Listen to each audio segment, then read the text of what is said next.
എല്ലാവർക്കും ക്രിസ്തുവേശുവിൻ്റെ നിസ്തുല നാമത്തിൽ സ്നേഹ വന്ദനം. ഇന്നത്തെ നമ്മുടെ ധ്യാനത്തിനായി വിശുദ്ധ യോഹന്നാൻ എഴുതിയ സുവിശേഷം 20-ാം അധ്യായം 29-ാം വാക്യം. യോഹന്നാൻ 20:29. യേശു അവനോട്, നീ എന്നെ കണ്ടതുകൊണ്ട് വിശ്വസിച്ചു, കാണാതെ വിശ്വസിച്ചവർ ഭാഗ്യവാന്മാർ എന്ന് പറഞ്ഞു. കർത്താവിൻ്റെ പരിശുദ്ധ നാമം വാഴ്ത്തപ്പെടട്ടെ. കാഴ്ചയ്ക്ക് അപ്പുറമുള്ള വിശ്വാസത്തിലേക്ക് തോമസ് അപ്പോസ്തലനുമായിട്ടുള്ള കൂടിക്കാഴ്ചയിൽ കർത്താവ് നമ്മെയും വെല്ലുവിളിക്കുന്നതായി ഈ വേദഭാഗം ഓർമ്മിപ്പിക്കുന്നു. തോമസിനോടുള്ള യേശുവിൻ്റെ മറുപടിയിൽ കാലാതീതമായ ഒരു പാഠമുണ്ട്. നീ എന്നെ കണ്ടതുകൊണ്ട് വിശ്വസിച്ചു, കാണാതെ വിശ്വസിച്ചവർ ഭാഗ്യവാന്മാർ. ഈ പ്രസ്താവന വിശ്വാസത്തിൻ്റെ സത്തയെ അടിവരയിടുന്നതാണ്. നമുക്ക് കാണാൻ കഴിയാത്തതിൽ വിശ്വസിക്കുക, ഭൗതിക തെളിവുകളുടെ ആവശ്യകതയ്ക്ക് അപ്പുറത്തേക്ക് നീങ്ങാനും ആഴമേറിയതും ആത്മീയമായുമായ ഉറപ്പ് സ്വീകരിക്കാനുമുള്ള ഒരു ആഹ്വാനമാണ് അത്. സംശയങ്ങളും അനുഭവപരമായ തെളിവുകളും പലപ്പോഴും നിലനിൽക്കുന്ന നമ്മുടെ ആധുനിക ലോകത്ത് ഈ സന്ദേശം എക്കാലത്തെയും പോലെ പ്രസക്തമായി തുടരുന്നു. നമുക്ക് യേശുവിനെ ജഡത്തിൽ കാണാനോ അവൻ്റെ മുറിവുകളിൽ തൊടാനോ ഉള്ള പദവി ലഭിച്ചേക്കില്ല. പക്ഷേ അവൻ്റെ സാന്നിധ്യത്തിലും വാഗ്ദാനങ്ങളിലും പുനരുദ്ധാന ശക്തിയിലും വിശ്വസിക്കാൻ നാം ക്ഷണിക്കപ്പെട്ടിരിക്കുന്നു. ഇത്തരത്തിലുള്ള വിശ്വാസം അന്ധമല്ല.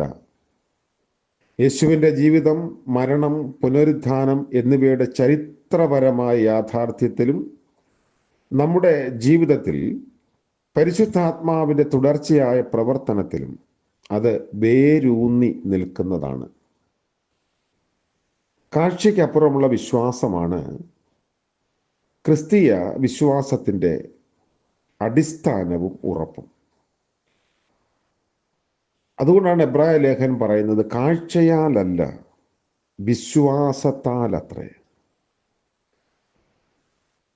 കാഴ്ചയെ മറികടക്കുന്ന വിശ്വാസം അനുഗ്രഹത്തിലേക്ക് നമ്മളെ നയിക്കും. കാണാതെ വിശ്വസിക്കുന്നവർക്ക് യേശു ഒരു പ്രത്യേക അനുഗ്രഹം സാധ്യമാക്കുന്നു. ഈ അനുഗ്രഹം തിരഞ്ഞെടുത്ത ചിലർക്ക് മാത്രമായി പരിമിതപ്പെടുത്തിയിട്ടില്ല. മറിച്ച് അവനിൽ ആശ്രയിക്കാൻ തീരുമാനിക്കുന്ന എല്ലാവർക്കും ലഭ്യമാണ്. അത്തരം വിശ്വാസത്തിന് പോരാട്ടങ്ങളില്ല എന്നല്ല. സംശയങ്ങൾ ഉയർന്നു വന്നേക്കാം, ചോദ്യങ്ങൾ നീണ്ടു നിന്നേക്കാം. എന്നാൽ അത് ദൈവത്തിൻ്റെ സ്വഭാവത്തിൻ്റെയും അവൻ്റെ വചനത്തിൻ്റെയും ഉറപ്പിച്ചിരിക്കുന്ന സ്ഥിരോത്സാഹമുള്ള ഒരു വിശ്വാസമാണ്. കാഴ്ചയ്ക്കപ്പുറമുള്ള വിശ്വാസത്തിന് നമ്മുടെ ദൈനംദിന ജീവിതത്തിലും പ്രായോഗിക തലങ്ങളുണ്ട്. മുന്നോട്ടുള്ള പാത വ്യക്തമല്ലെങ്കിൽ പോലും ദൈവത്തിൻ്റെ മാർഗനിർദ്ദേശത്തിൽ ആശ്രയിക്കുക എന്നതാണ് ഇതിൻ്റെ അർത്ഥം. പരീക്ഷണങ്ങളുടെ നടുവിൽ പ്രത്യാശ മുറുകെ പിടിച്ചുകൊണ്ട് ദൈവം എല്ലാം നന്മയ്ക്കായി ഒരുമിച്ച് പ്രവർത്തിക്കുന്നുവെന്ന് വിശ്വസിച്ചുകൊണ്ടും ചുറ്റുമുള്ള ലോകം പ്രശ്ന സങ്കീർണതകളിലുമാണെന്ന് തോന്നുമ്പോഴും ദൈവരാജ്യത്തിൻ്റെ അദൃശ്യ യാഥാർത്ഥ്യങ്ങളിൽ ആത്മവിശ്വാസത്തോടെ ജീവിക്കുക എന്നതാണ് ഇതിനർത്ഥം. അപ്പോൾ നമ്മുടെ വിശ്വാസം കണ്ടതുകൊണ്ടോ തൊട്ടതുകൊണ്ടോ അല്ല.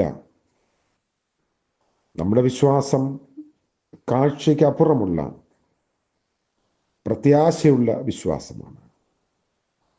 നമുക്ക് കാലാകാലങ്ങളായി കൈമാറി വന്ന വിശ്വാസ പൈതൃകത്തിൻ്റെ തുടർച്ചയാണ്.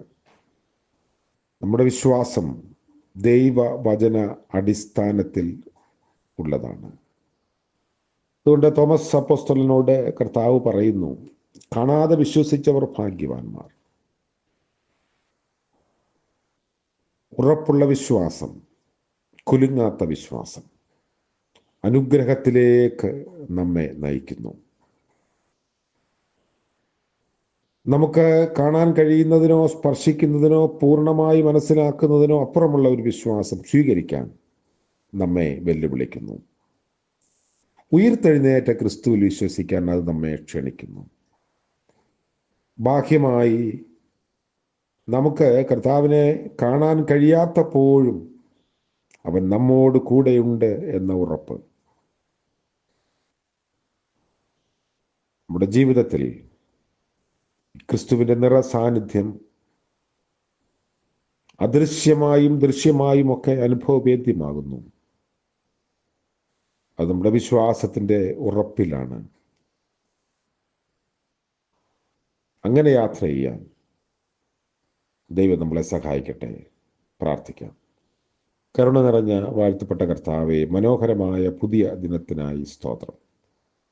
ഞങ്ങൾക്ക് ലഭിച്ചിരിക്കുന്ന വിശ്വാസ ജീവിതത്തിനായി ഞങ്ങൾ അങ്ങേ മഹത്വപ്പെടുത്തുന്നു.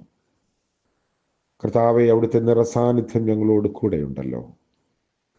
ജീവിതത്തിൻ്റെ എല്ലാ വഴിത്താരകളിലും അവിടുന്ന് ഒരു അദൃശ്യ സാന്നിധ്യമായി ഞങ്ങളോട് കൂടെയുള്ളത് കൊണ്ട് നന്ദിയോടെ ഞങ്ങൾ അങ്ങേ മഹത്വപ്പെടുത്തുന്നു. കർത്താവിൻ്റെ പുനരുത്ഥാനത്തിൽ വിശ്വസിച്ചതുപോലെ കർത്താവിനെ മടങ്ങി വരവിലും വിശ്വസിപ്പാനുള്ള കൃപ ഞങ്ങൾക്ക് നൽകിയിരിക്കുന്നതിനായും സ്തോത്രം. ഇന്ന് പകൽക്കാല ജീവിതത്തിൽ കർത്താവിൻ്റെ കൃപ അനുഭവിപ്പാൻ, അവിടുത്തെ സാന്നിധ്യം അനുഭവിപ്പാൻ ഞങ്ങളെല്ലാവരെയും സഹായിക്കണമേ. ഇന്ന് ജന്മദിനം ആഘോഷിക്കുന്നവരെയും വിവാഹ വാർഷികം ആഘോഷിക്കുന്നവരെയും ഓർത്ത് പ്രാർത്ഥിക്കുന്നു. നന്മയുടെയും അനുഗ്രഹത്തിൻ്റെയും പുതിയ വർഷത്തിൽ ജീവിപ്പാൻ അവിടുന്ന് സഹായിക്കണമേ. യേശു മശിഹ മൂലം പ്രാർത്ഥിക്കുന്നു. കൃപയോടെ കേൾക്കുമാറാകണമേ. ആമേൻ. സകല ബുദ്ധിയെയും കവിയുന്ന ദൈവിക സമാധാനവും അനുഗ്രഹവും നാം ഏവരോടും കൂടെ ഇന്നും എന്നേക്കും ഉണ്ടായിരിക്കുമാറാകട്ടെ. ആമേൻ.